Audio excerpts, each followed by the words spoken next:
The next one is after you've done that, you have to step in. You see what's got to be changed. You can't just go, well, there it is. Oh, I got problems. Oh, I'm not going to. You have to step into them. And we hear worship leaders say this term, but I think it's very, very important in this statement. You got to step in and you have to lean into it. You got to be willing to get a little bit dirty and say, these are the areas I got to change. And then you got to say, how am I going to overcome these?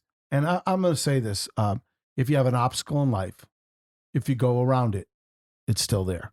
If you go over it, it's still there. The only way to deal with an obstacle is go through it.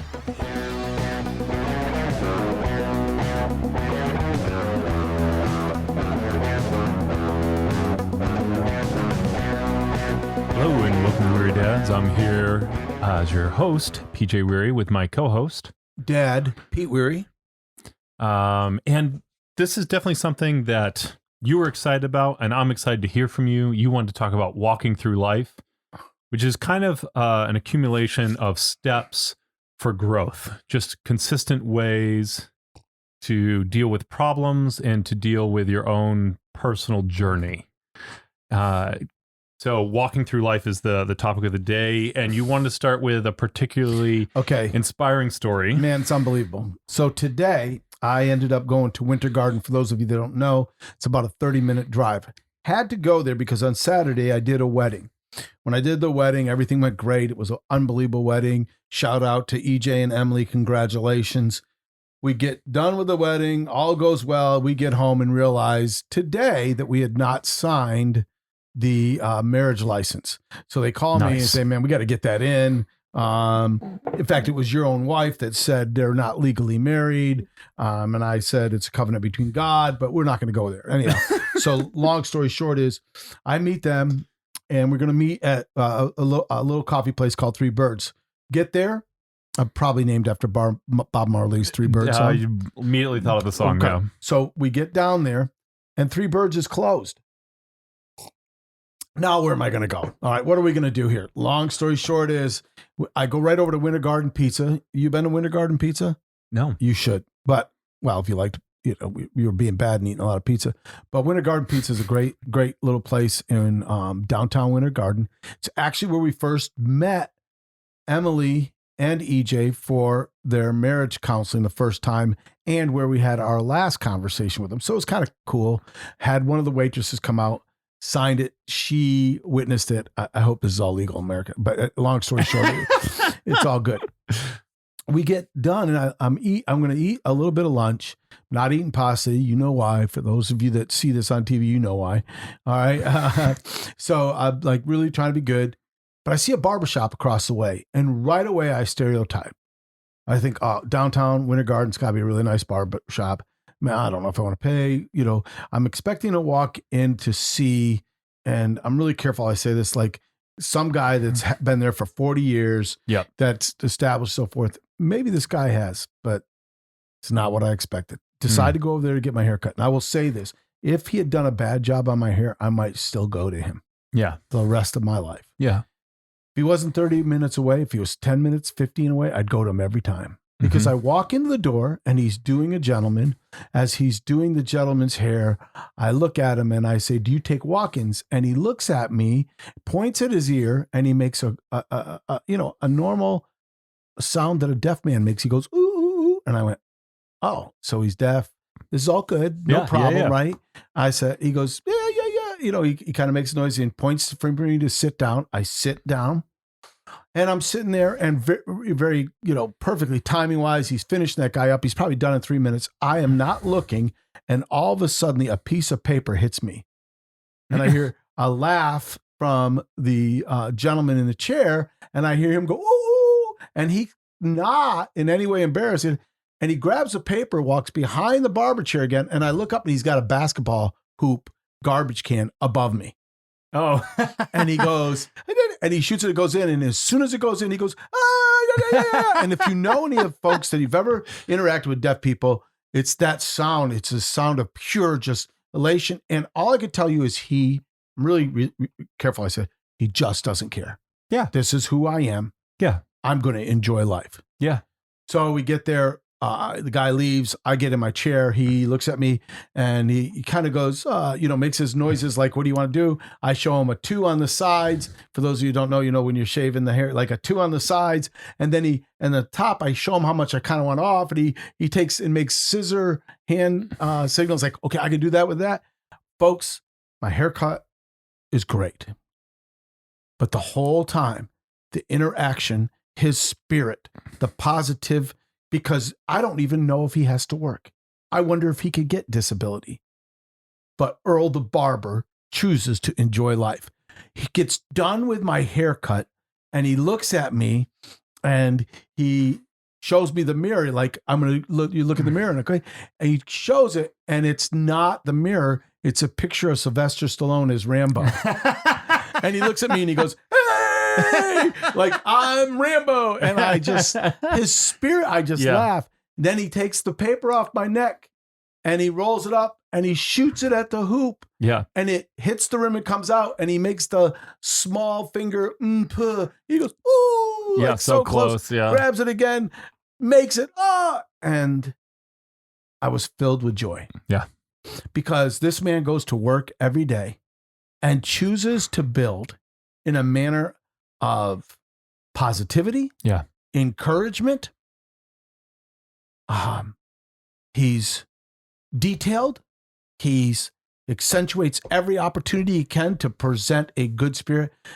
Truth is, he goes to West Orlando Baptist. He had a shirt. He saw my shirt, which says light wins. He's asked, and then I told him what I do as best I can. And he gets it. You could tell he understood. And he's like, giving me the thumbs up. Earl the barber made my day because Earl chooses to work. And Earl chooses to build in such a way that nothing's going to keep him from being on top of it and happy. He's not even happy. It was an espresso shot of human joy. Well, I love, and I understand what you're saying. He chooses to work, and you're embodying that with more meaning than we normally do. Oh, more than he chooses to work. He comes determined to make work joyful. Oh, and yeah. That's like, it's not like he is working in the way we're intended to work. He obviously enjoys what he's doing, which is very different. And I'm sure there are days he doesn't enjoy what he's doing, and he makes it makes all the difference. The Rambo mirror, the basketball, and he does these little things to make it. He's thinking about what he's doing and how to make joy part of his purpose for himself and his customer. Exactly. Yeah. He brought. I think I didn't think of that before we got on the call on the podcast. On the podcast, it was like an espresso shot of joy. Yeah. I will talk to teams, which is funny because you don't actually like espresso. Not much, but I am drinking a cup of coffee. And I'm going to say this: I talk to college basketball teams. I get the privilege to speak to them. I will share about Earl the barber. Yeah. How do you come to practice every day? How do you come to work? Coaches.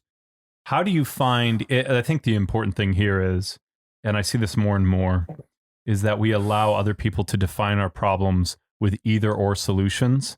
And by paying attention to little things, we find creative solutions, which sounds weird. But what I'm talking about is, who would have thought to take the mirror and put Rambo on it? Exactly. It's funny, but it's not just funny. It's, go ahead. Inspiring. Yeah. He said hey, so when PJ and I talked about this podcast, we want to talk about your daily walk impacts everything you do and everything you're trying to build.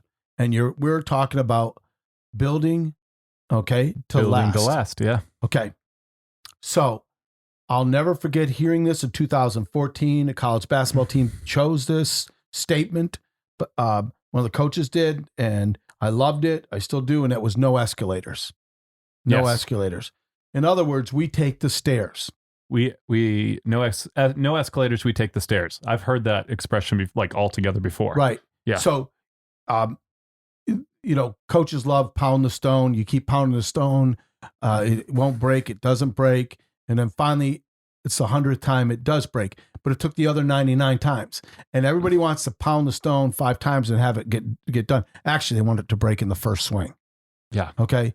But I began to think about this the last week about how important it is just to not talk the talk, but walk the walk and to take the next step. So I kind of came up with this thoughts. I'm gonna throw them out and I want you to jump it. Yeah. Walking through life.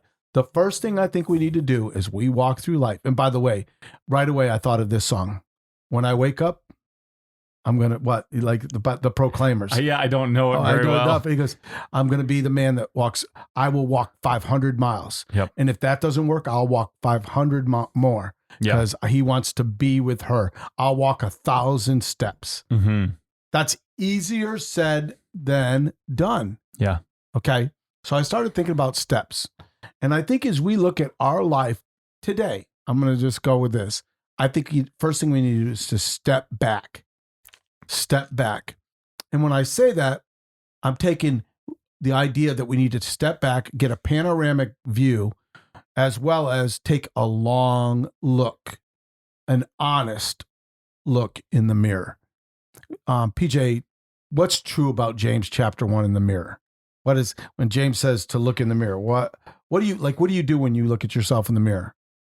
Well, I mean, if you don't change yourself when you look in the mirror, then what's the point of looking in the mirror in the first place? Right. And I think, even you say that, like, how important is this skill of self-awareness, right? Yeah. So there's two things you're talking about with step back. One is self-awareness, and one is checking. You're checking yourself and checking your surroundings. Am I headed in the right direction? Yes. Due north, all the things that we kind of, I mean, we broach these a lot. There's no question. And actually, at some point here, we'll probably talk about 10 areas in our life that Michael Hyatt has put out. I love it. Yeah. 10 areas in your life that you have to really analyze yourself and take a step back. That's the first thought, take a step back. Yes. And to, as you take that step out, get a good look at what's out there.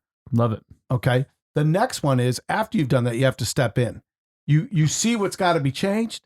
You can't just go, well, there it is. Oh, I got problems. Oh, I'm not going to. You have to step into them. And we hear worship leaders say this term, but I think it's very, very important in this statement. You got to step in and you have to lean into it. You got to be willing to get a little bit dirty and say, these are the areas I got to change. And then you got to say, how am I going to overcome these? And I'm going to say this. If you have an obstacle in life, if you go around it, it's still there. If you go over it, it's still there. The only way to deal with an obstacle is go through it. And it's not always fun. I think the thing I would add to that is the importance of stepping back before you sidestep. So that's like the next one, right? Is sidestep. Oh man, come on. You told me sidestep, and that's what you said. Don't sidestep. I think it's important to be able to sidestep, but only after you step back, because some obstacles, and I mean, I've run into this in my business, are just indications that I'm headed in the wrong direction. Okay, that's really good, because I don't have that and I'm talking to a group tonight about this. And I probably won't go into that direction, but that's a really good direction to go, because you're running into obstacles because you're running in the wrong direction. Yes. And or there might be a very easy route to do. Like, I mean, this is where we go back to, you did the video on this the other day, and I just loved it. Eliminate, delegate, regulate. And I think this is one of those like delegate things where you're like, oh, can someone else do this easier? And instead of me learning an entirely new skill. So the whole like sidestepping, sometimes you just have to go through it. And I think those are really important times. And it's something that you have to answer honestly, because sometimes you'll come up with, well, I really didn't want to go over there anyways. And that's not true. And you're lying to yourself. And so you sidestep because you don't want to deal with the problem. Right. And you end up not going where you need to go.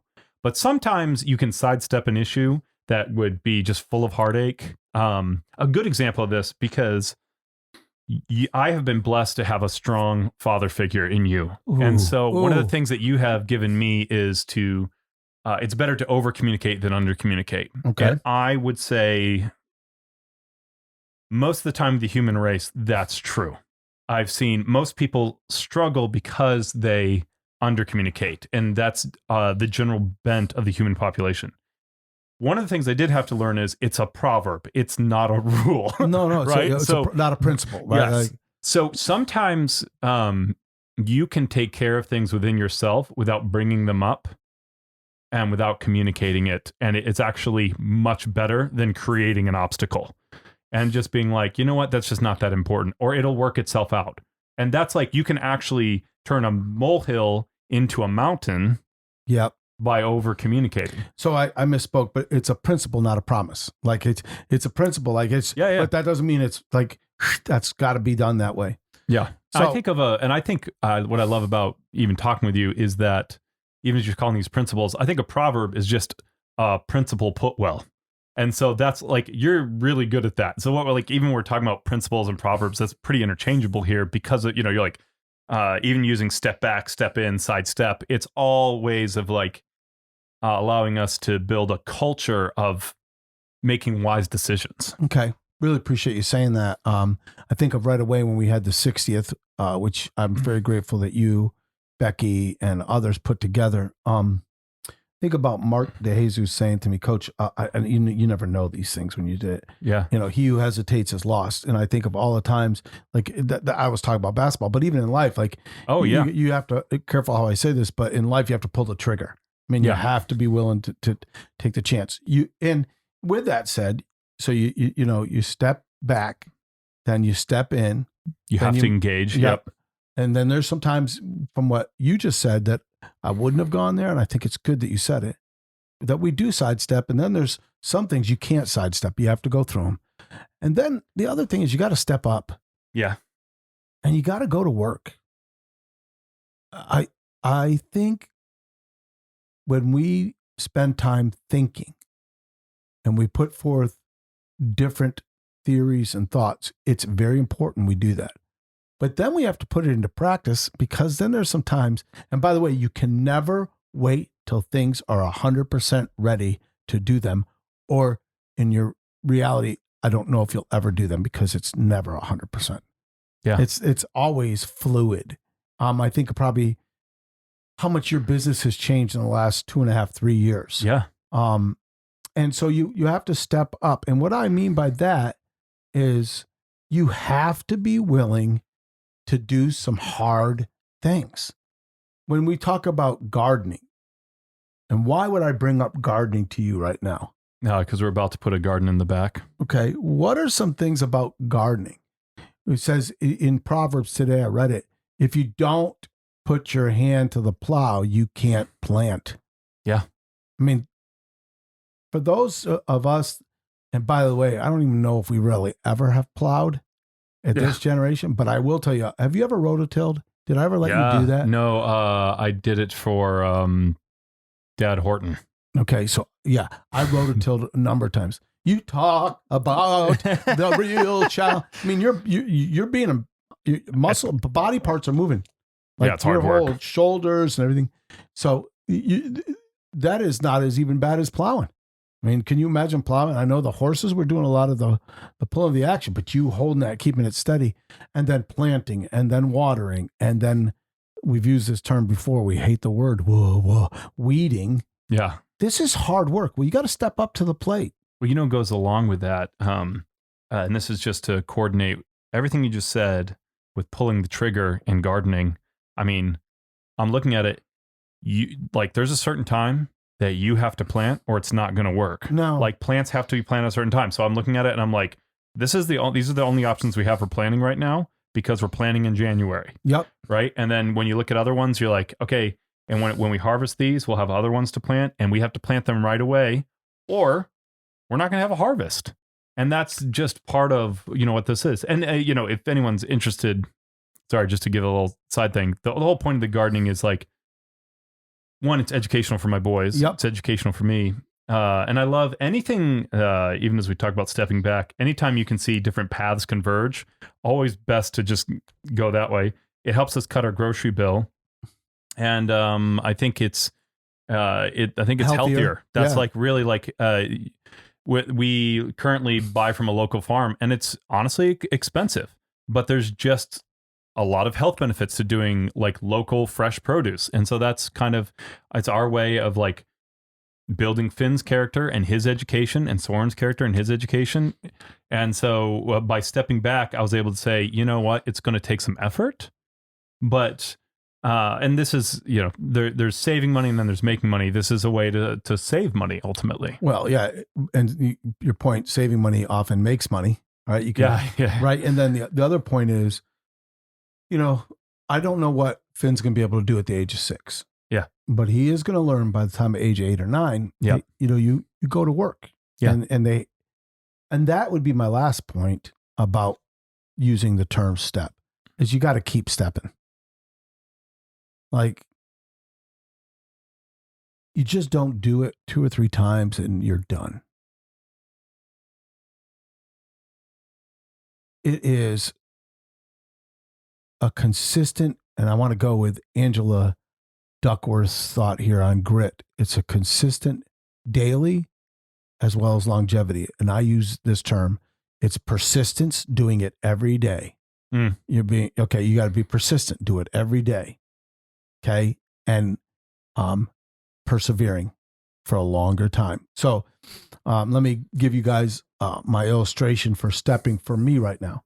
So my wife and I are going walking at least 6 times a week. All right. And our neighborhood is under construction because we bought a new house, obviously, with PJ and Becky, and it's been phenomenal.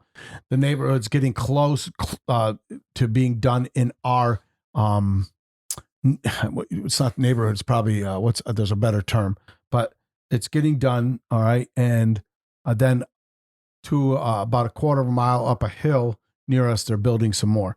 But there's a walkway up there and it's really pretty nice. And we walk up there every day.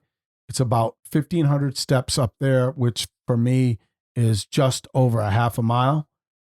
And then there's these railings, and that's where we have started to do push-ups and some squats and stretches. And I'm talking about leg swings and so forth. And then we walk for another about half a mile, come back, and we've started to go back to that fencing, this metal rung area, and do the same thing. And now we are not doing a crazy amount. I'm doing like 25 push-ups on this railing. And I don't know if you can even picture that, folks. It's not like being on, but my goal is to do 25 for 2 weeks, then 30 for 2 weeks.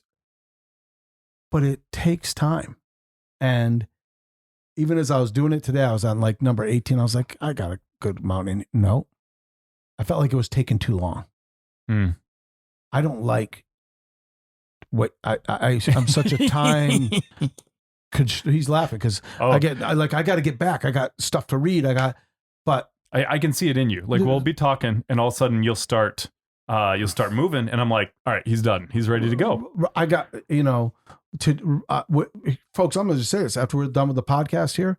I've already got planned to go take Finn miniature golfing. Please don't tell Soren, folks out there. Don't share this with Soren. All right. Take the oldest grandson. It's really not miniature golfing. I'm taking putting for the first time. We'll be fortunate. He's 6 years old to get a half an hour in. I still want to read a half an hour. We have Bible study at 6:30, and I have a group of leaders that I connect with at 8:30. Yeah. So I'm already going, okay, I got to make sure. Yep. Folks, you got to keep stepping. Yes. And it takes time and it takes effort. But if you're trying to build stuff to last, that's part of the process. Persistence and perseverance. What do you think about what we just talked about there? I'd love to hear what you're thinking. Yeah, I think one of the biggest things, and this is really important for me, partly because, and I don't think it was you so much as some of the stuff I learned in schooling, but I think an important point to notice here is that walking is a thing that humans do. Okay. And the reason I say that is we're not robots. They're trying really hard to get robots to walk, but it's not it's actually very difficult. So we're not talking about a robotic stepping. Even as you're talking about doing your push-ups and stuff like that. I think it's really important to notice that as you keep stepping, there will be a rhythm, and that's on the daily, but more importantly, and so I went through I've had some issues with my jaw, and it cropped back up because I ate poorly at Christmas. Not as bad as I've eaten poorly in the past at Christmas. But even if I had not eaten poorly, our schedule that we would normally follow for something like exercise was thrown off. Mm-hmm. And that's normal. And it's good to have holidays. Right. And so as you think about keep stepping, don't get discouraged when you take time to sit down and rest while you're walking. Just be ready to get back up and keep stepping. Yeah, you got to take the next step after that. Yeah. So there's a rhythm to it. And that's not, once you start looking at that not as like a hindrance to you keep stepping, but as part of that walking process, that's going to be just really, really important. It's going to transform your thinking from like, oh, this is a setback to, oh, this is natural. And I can just go right back into the actual steps. That walking involves pausing for a moment to look at a view, or resting, or stopping to talk. And that when your routine gets messed up, where I really learned this was actually reading the book Jurassic Park. And one of the classic problems that people always struggle with, and I can't remember, like Dr. Ian Malcolm, I think the character's name, but this was huge for 12-year-old me. Have a clue. Yeah. Well, this is 12-year-old me, right? I read it a couple times, loved the book. And it's just people tend to just not realize when you look at life and it seems to be following a pattern, we always look at big events as if they are surprises. But if you look at the overall pattern of anyone's life, there's always going to be spikes and valleys, mountains and valleys. Very good. And so you're going to have these times when things are slower, and then times when it dips down and dips back up. Amps up. Yes. And then comes back down. And that's recognizing that your life is not going to be just monotonous, but that, sometimes you're going to have to take off work to go to a wedding, or if you're like just all the different ways that life has these outside occurrences that we often think of as inconveniences, when they're really all just part of this thing we call life. And so I think that as we're talking about walking through life, just recognizing that, if you're going up a hill, you're going to have to work a little harder. If you're going down the hill, it's going to be a little easier. It's really good. All that stuff. And it's cool you said that, because David talks about this in the Psalms. He says, I'm with you in the mountains and in the valleys. There's some high points, and then there's just some, natural, like after a big, a successful event, there's some natural emotional release. And then, I thought of this, we should call that probably next steps, the next steps, right? Sure. And I'm going to add instead it in of there. keep stepping or next steps. Well, keep stepping, but then there's some next steps that you're going to analyze. Like, you can't keep walking all the time. You got to rest. I also had this picture. You have been blessed with 2 boys. And how was it when they were 10 to 11 months and they started to walk? Super, super exciting. Yes. Like, it's so much fun. But what was it like too? How was their walk? It was like 1, 2, 3, bonk. 1, 2, 3, 4, bonk. They're toddlers. And what's really interesting is they struggle with their balance.